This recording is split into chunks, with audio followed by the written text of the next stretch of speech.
Merci beaucoup d'abord, merci pour votre accueil, merci de vous être déplacé aujourd'hui pour cette conférence de presse. Alors je suis Mohamed Oulkouir, je suis avocat, je suis né au Maroc, j'ai grandi en France, je suis installé au Maroc depuis maintenant à peu près une quinzaine d'années et j'ai au Maroc une activité d'avocat en droit social. Donc je suis aussi président de l'Association marocaine de droit du travail et de la sécurité sociale.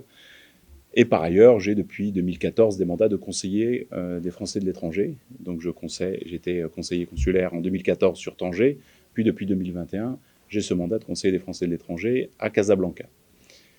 Et du fait de ces mandats, de cette vie passée au Maroc, mais aussi au Maghreb et sur l'Afrique de l'Ouest, puisque mes activités d'avocat m'ont amené à me déplacer assez fréquemment dans la région, que ce soit à Alger, à Tunis, à plusieurs reprises ici à Dakar, mais également à Abidjan ou à Ouagadougou au Burkina ou à Cotonou au Bénin. Donc j'ai pu vraiment me déplacer dans toute la zone et faire connaissance avec un certain nombre de nos compatriotes français basés en Afrique du Nord et en Afrique de l'Ouest. Et j'ai constaté au fil de cette période-là la situation particulièrement difficile qui est celle des Français à l'étranger, puisque la France est un grand pays, un beau pays, une belle république avec un certain nombre de principes très forts. Et malheureusement, on ne peut que constater qu'un certain nombre de ces principes s'arrêtent aux frontières de l'Hexagone. Et que quand on traverse les Pyrénées pour venir de ce côté-ci de la Méditerranée, ce qui paraît évident en France ne l'est plus tout à fait ici, notamment en matière d'éducation, de droit à l'éducation, d'instruction gratuite, laïque et obligatoire, en matière de protection sociale, d'accès à la santé, en matière de retraite et en matière plus généralement administrative, d'accès au consulat, d'établissement des papiers, de soutien consulaire. Donc plus globalement, moi je résume cela à travers ce concept d'absence d'effectivité réelle des droits que les Français à l'étranger tiennent de la Constitution française et d'un certain nombre de nos textes fondamentaux. Et ce constat-là, que je ne suis pas le seul à faire, m'a amené à me dire que je peux constater tout cela, le désapprouver, n'en être pas satisfait, critiquer, mais pour autant, qu'est-ce que je fais réellement et en quoi j'agis pour essayer de faire changer les choses. Et le fait qu'il y ait ces élections législatives m'a donné l'opportunité de pouvoir me dire on va essayer d'agir à travers ce canal-là, à travers cette campagne pour ces élections législatives sur la 9e circonscription, donc porter nos thématiques. J'ai un certain nombre de thématiques très claires qui sont dans mon programme de campagne et que je développerai très brièvement. Donc c'est porter ces thématiques, mettre en exergue et en lumière ce diagnostic et véritablement travailler pour faire en sorte que les Français à l'étranger puissent être considérés comme des Français à part entière. On a au niveau de la République française quelque chose d'assez particulier, puisque c'est un État qui parfois à juste titre et un gouvernement va faire la leçon à un certain nombre de pays pour qu'ils respectent les droits fondamentaux de ses citoyens, qu'ils respectent les différents traités internationaux, ce qui est une bonne chose. Mais force est de constater que la France elle-même ne respecte pas un certain nombre de ses droits fondamentaux, de ses traités internationaux, quand il s'agit de ses propres ressortissants basés hors de France. On l'a par exemple sur cette question de l'éducation et de ce droit à l'éducation. Au-delà de tous les textes français, il y a aussi un certain nombre de traités internationaux, notamment le Pacte international sur les droits civils et politiques de 1966, qui prévoit très clairement un droit à l'éducation que la plupart des États se sont engagés à mettre en œuvre, à l'éducation gratuite. On voit bien que de ce point de vue-là, la France est en défaillance vis-à-vis de ce traité et d'un certain nombre d'autres textes. Donc ma démarche en tant que conseiller représentant les Français à l'étranger, en tant qu'avocat, inscrit tout à la fois en France et en Afrique du Nord, et en tant que citoyen français tout simplement, c'est de dire à la République qu'elle doit traiter tous ses enfants de la même manière. Et que les Français à l'étranger sont des Français à part entière, des Français comme les autres, qui doivent donc dans ce cadre-là bénéficier de l'ensemble de leurs droits fondamentaux. Il ne s'agit pas de distinguer selon qu'ils sont franco-marocains ou franco-algériens ou franco-sénégalais, de distinguer selon leur pouvoir d'achat, leur revenu ou leur situation, de distinguer selon leur lieu de résidence. Il n'y a aucune distinction à faire puisque la loi, de ce point de vue-là, ne distingue pas. Nous sommes tous, quelles que soient nos origines, quelle que soit notre religion, quel que soit le lieu dans lequel nous vivons, des Français à part entière. Donc on doit tous pouvoir bénéficier de du même traitement et du même régime, et pas de cette situation maltraitance civique, économique et sociale que les Français à l'étranger subissent. Donc ce sont ces éléments-là, moi, qui m'ont poussé à m'engager, qui m'ont poussé à présenter ma candidature et qui m'ont poussé, c'est l'aspect le plus agréable et le plus sympathique de cette campagne, c'est d'aller à la rencontre des Français dans les différents pays de la zone. J'ai pu me rendre dans différents pays. Aujourd'hui, j'ai la chance d'être à Dakar et de pouvoir rencontrer un certain nombre de nos compatriotes français ici au Sénégal. Essayer de porter leurs thématiques, de les appuyer, de les aider, parce que ce dont ont besoin réellement les Français à l'étranger, c'est qu'on les défende. Qu'on les défende face à un État qui, à plusieurs reprises, a violé la loi, a violé le droit. On l'a vu, c'est pas moi qui le dis, ce sont un certain nombre de tribunaux français, notamment le Conseil d'État, quand des motifs impérieux ont été mis en place par le gouvernement français pour empêcher les Français à l'étranger de rentrer chez eux. C'est la justice qui est intervenue, c'est le Conseil d'État qui a annulé ces motifs impérieux et qui a fait en sorte que nous, citoyens français, puissions, quand nous le voulions, rentrer et revenir à la mère patrie. On a un certain nombre aussi d'autres textes qui sont beaucoup plus confidentiels parce que techniques, sur la légalisation des actes étrangers, sur un certain nombre de thématiques que le gouvernement précédent a mis en place et qui ont eux-mêmes été annulés par la justice. Donc on a véritablement aujourd'hui besoin de remettre le droit au cœur de la relation entre la France et les Français établis hors de France. On ne demande pas plus de droits, mais on n'en veut pas moins. On veut simplement avoir les mêmes droits, ces droits qui nous sont garantis en tant que citoyens. Donc on va être traité de cette manière-là. Et c'est pour ça, véritablement, que je me suis engagé, parce que je pense qu'en tant qu'avocat, j'ai des choses à dire, j'ai la possibilité d'apporter quelque chose à nos compatriotes, parce qu'effectivement, il faut qu'ils soient représentés, mais il faut aussi qu'ils soient défendus. Et c'est ce que je souhaite faire, et c'est ce que je m'engage à faire, si les Français me donnent et m'accordent leur confiance. Donc voilà, globalement, ma démarche aujourd'hui, de manière plus prosaïque, effectivement, va jusqu'au 5 juin, qui sera le jour du vote.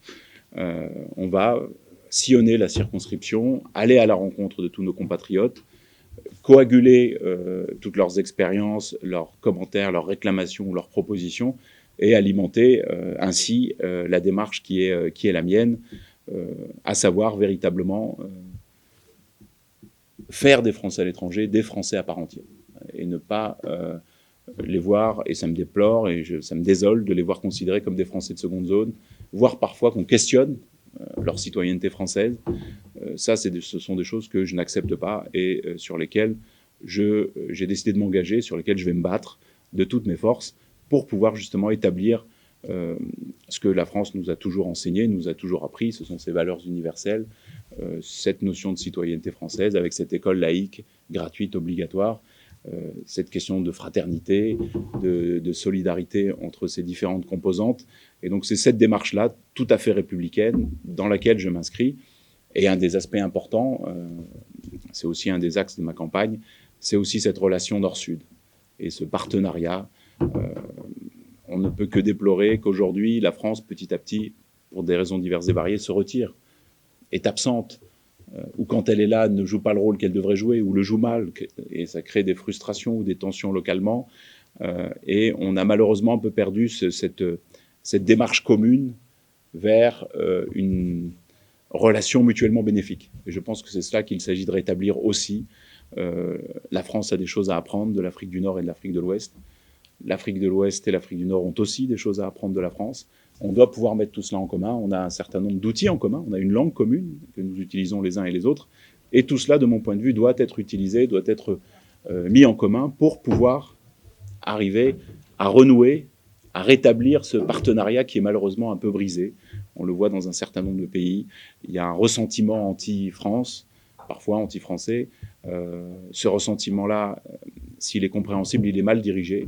Ce ne sont pas les citoyens français, ce ne sont pas qui vivent dans la région, ce ne sont pas les entrepreneurs français, ce ne sont pas les entreprises françaises qui sont à blâmer.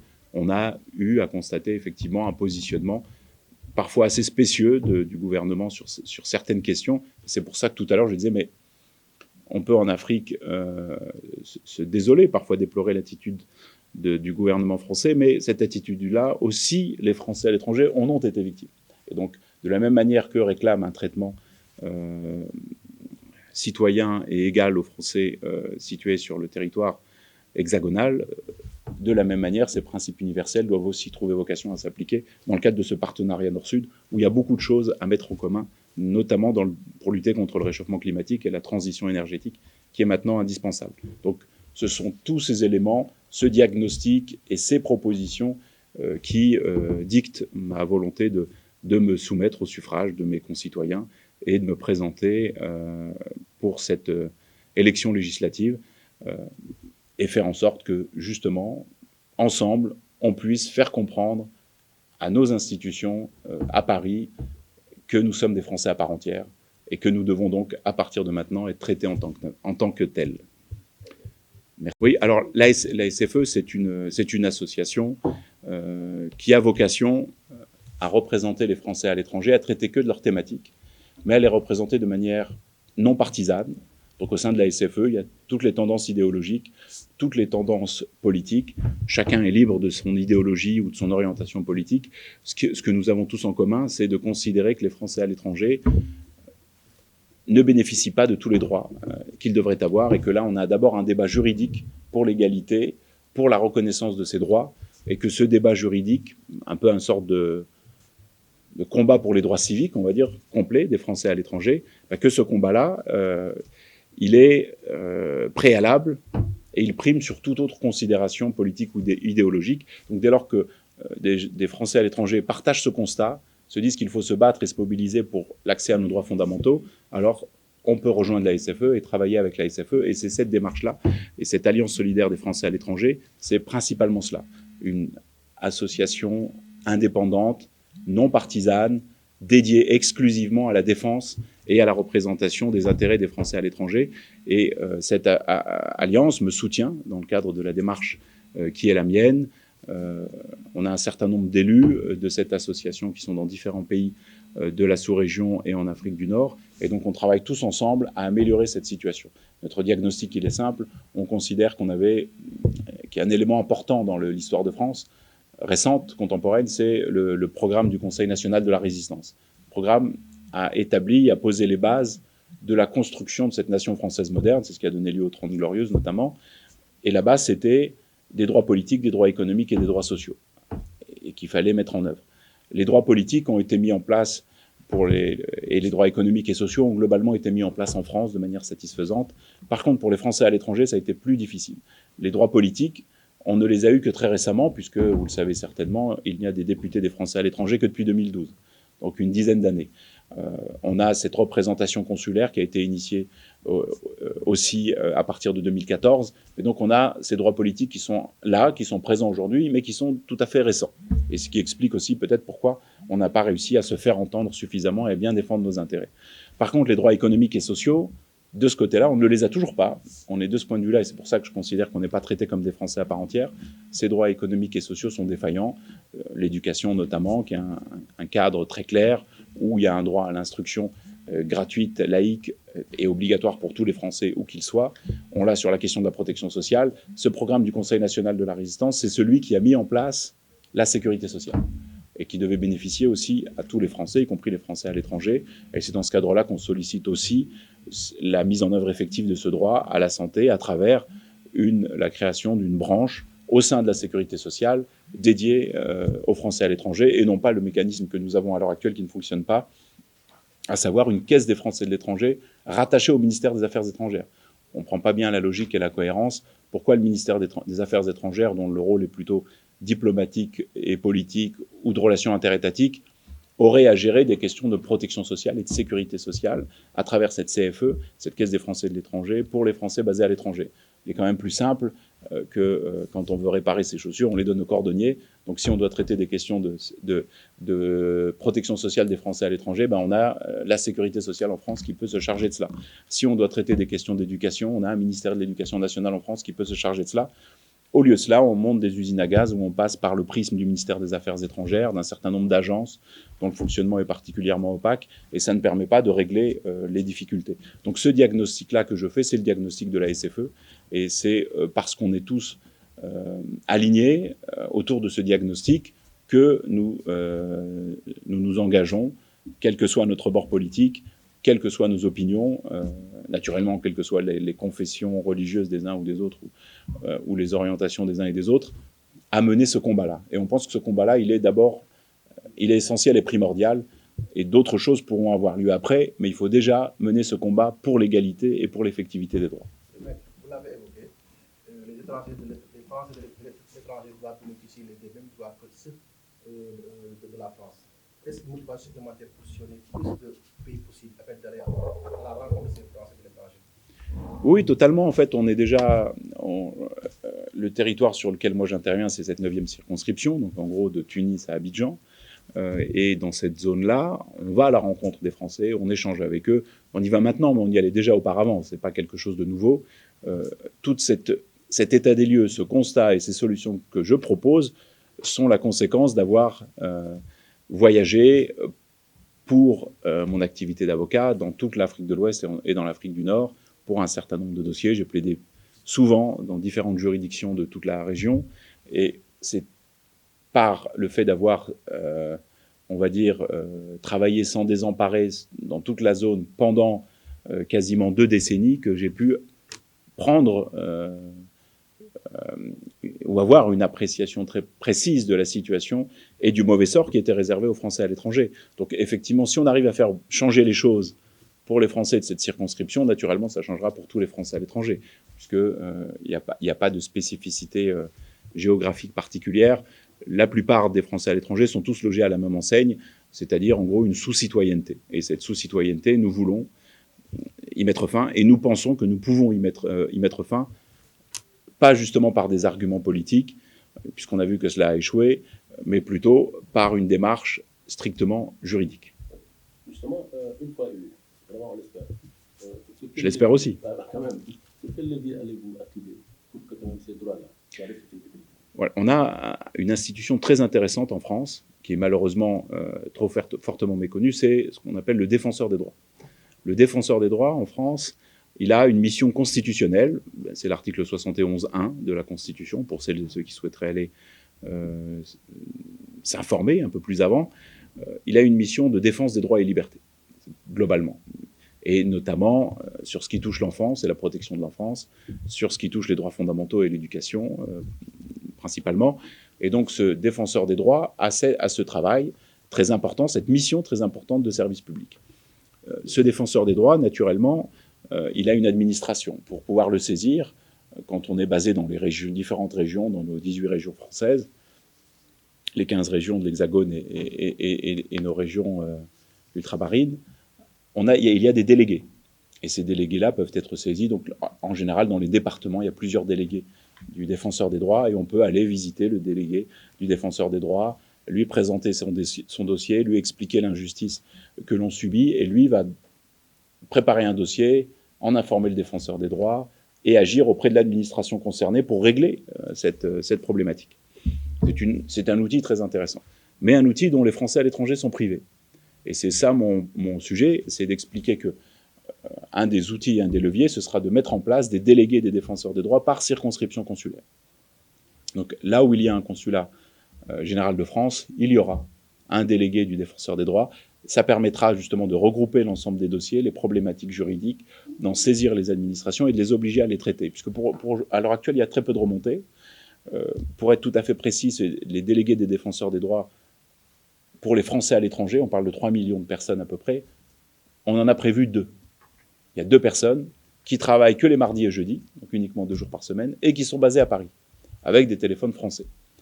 Donc globalement, quasiment inaccessible pour les Français à l'étranger, puisque si vous êtes en Chine ou aux États-Unis, quand vous vous réveillez, le conseiller dort, le délégué dort, et réciproquement. Et pour nous qui sommes à peu près dans le même fuseau horaire, la difficulté principale, c'est que souvent, vous n'allez pas, très difficile de se déplacer à Paris pour aller défendre son dossier. C'est très coûteux. Il est aussi très compliqué de uniquement échanger par téléphone, puisque même si avec la pandémie, on a été habitué à travailler en visio et sur ces nouvelles technologies, c'est quand même très difficile d'aller expliquer son dossier, l'injustice que l'on subit. Donc, ce système où on a mis en place 2 délégués à temps très partiel pour traiter les questions des Français à l'étranger est problématique. Et c'est ça qu'on veut modifier, parce que dès lors qu'on mettra en place un maillage des délégués des défenseurs des droits, les problématiques ne pourront plus être mises sous la table, ne pourront ne pas être évoquées. Les administrations devront agir en conséquence, répondre aux sollicitations et aux actions du défenseur des droits. Donc c'est un des axes, par exemple, que je propose d'utiliser. On en a d'autres, comme vous le savez certainement, un certain nombre d'associations d'avocats en France ont engagé des recours à chaque fois qu'il y avait une violation des droits des Français à l'étranger. Je citais tout à l'heure les motifs impérieux. Ça, c'est un recours qui émane d'associations d'avocats. L'annulation du décret rendant plus difficiles les conditions de légalisation et de reconnaissance en France d'actes étrangers, c'est aussi un recours du syndicat des avocats de France. Donc il y a un certain nombre d'actions qui sont menées par des associations professionnelles ou des associations d'avocats pour faire reconnaître ces droits. Donc cette démarche-là, juridique, elle a abouti par le passé, elle peut aboutir à nouveau, et on peut en effet effectivement mener ces actions pour essayer d'aboutir à cela et à obtenir quelque chose qui est évident, qui est cette égalité-là. La plupart du temps aussi, il faut la porter sur la place publique. Puisqu'en France, la plupart des Français ignorent que quand on va à l'étranger, alors même qu'il y a une école publique française financée par le contribuable français, comme c'est le cas dans un certain nombre de pays de la région, les Français doivent payer, ils n'ont pas un accès, ils doivent payer des frais de scolarité, mais aussi des droits d'inscription. Donc on demande à un Français qui veut mettre ses enfants dans une école française financée par le contribuable français de payer des droits d'inscription. Ça n'a aucun sens. En plus de frais de scolarité. Donc, comment on peut imaginer une telle chose? Jules Ferry se retournerait dans sa tombe si vous voyez ce qu'est devenu l'enseignement public aujourd'hui vis-à-vis des Français à l'étranger, sachant que cet enseignement public, c'est un droit pour ses enfants. Ça n'a rien à voir avec la situation des parents. Ce sont ces enfants-là. Et ces enfants, si on ne les éduque pas dans une école laïque, républicaine, gratuite, obligatoire, on aura beaucoup de mal à en faire de véritables citoyens par la suite. Si vous n'avez pas, et si vous ne bénéficiez pas de cette formation à l'école républicaine, il est très compliqué de maintenir ensuite ce lien social, notamment vis-à-vis de populations françaises qui sont très loin des territoires de la République. Et donc c'est pour ça qu'il est vital, essentiel pour la nation française, qu'on arrête cette fuite de Français qui ne peuvent plus, n'ont plus les moyens d'aller mettre des enfants dans des écoles françaises. Donc c'est ce sujet-là qui me paraît assez fondamental et il me semble que l'on peut, à travers simplement le droit, arriver à obtenir gain de cause et à mettre cela en œuvre parce que juridiquement, nous avons raison.